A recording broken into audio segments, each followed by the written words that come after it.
안녕하세요. WMH 채널입니다. 내년에 예정되어 있는 노르웨이의 차기 전차 프로그램의 수주를 노리는 우리나라의 현대로템은 기술 이전을 포함한 K2 전차의 현지 생산 방안을 제안했다고 알려지고 있습니다.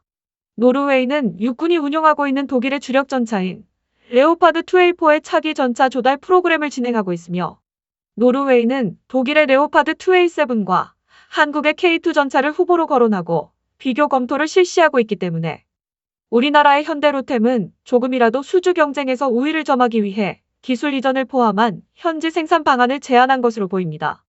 업계에 따르면 현대로템은 노르웨이 육군의 레오파드 전차 교체 사업 확보를 위해 노르웨이의 현지 조립을 제안했다고 알려졌습니다. 현대로템의 기술 이전과 노르웨이 산업과 긴밀한 협력을 바탕으로 새로운 전차 생산을 제안한 것입니다.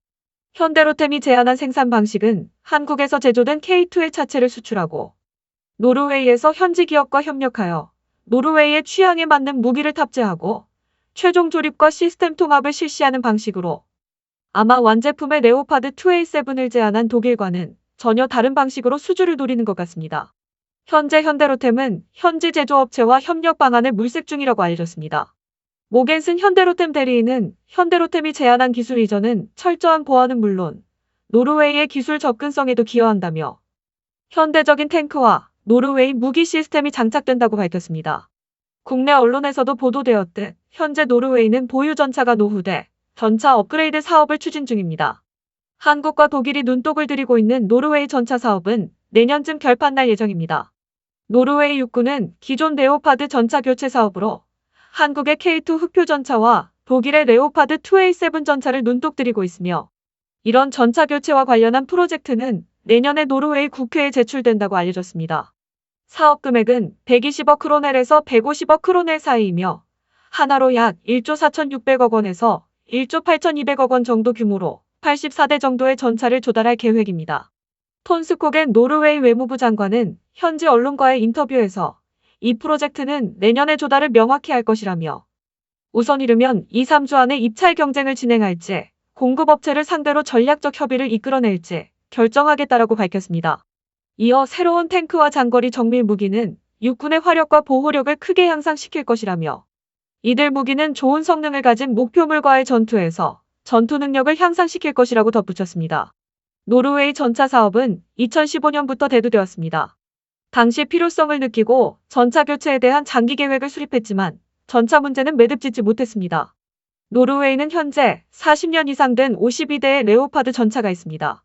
보유 전차가 노후돼 전차 업그레이드에 대한 지적이 끊임없이 나온 이유입니다.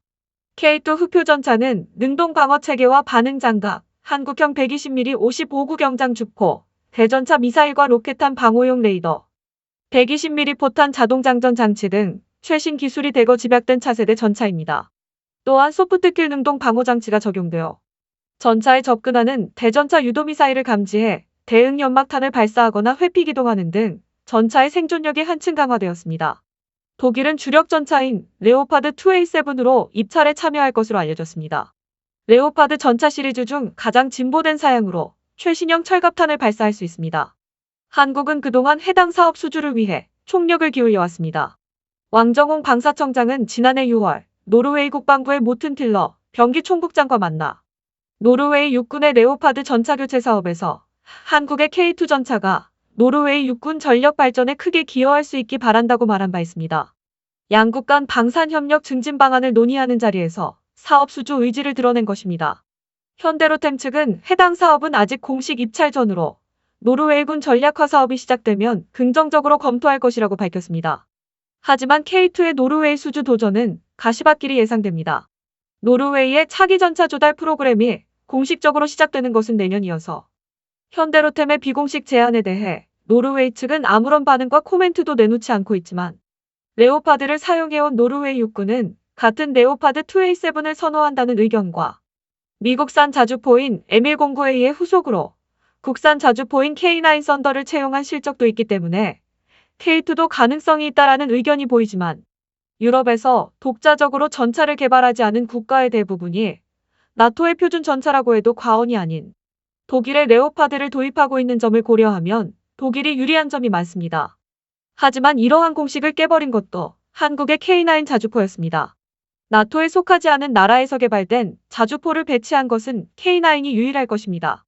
K9 썬더는 에스토니아와 핀란드, 노르웨이와 폴란드, 터키 등 나토 회원국에 판매되어 있기 때문에 독일이 절대적으로 유리하다고는 말할 수 없습니다. K9 수출에서 보았듯 나토에 속한 국가들 중 한 나라가 한국에 무기를 수입하면 다른 나라에도 연쇄적으로 수출 가능성이 높아집니다. 그래서 같은 나토에 속해 있는 폴란드에 대한 K2 수출은 노르웨이 수출과도 연계될 수 있기 때문에 아주 중요합니다. 폴란드는 차기 전차에 독일과 프랑스가 공동으로 개발하는 MGCS를 가장 유력한 후보로 거론하고 MGCS 참여를 타진했지만 결국 개발 참여는 거부되었고 완제품 구입만 가능하다는 통보를 받았기 때문에 폴란드 내에서 라이센스 생산이 가능한 우리나라의 K2 전차 도입이 유력시되고 있는 상황입니다. 만약 폴란드가 K2 구입을 결정한다면 같은 나토에 속해 있는 노르웨이의 차기 전차 조달 프로그램에도 적지 않은 영향을 미칠 수밖에 없습니다. K2 전차가 폴란드 수출이라는 첫 관문을 통과할 수 있을지 주목됩니다. 이상 마치겠습니다. 시청해주셔서 고맙습니다. WMH 채널이었습니다.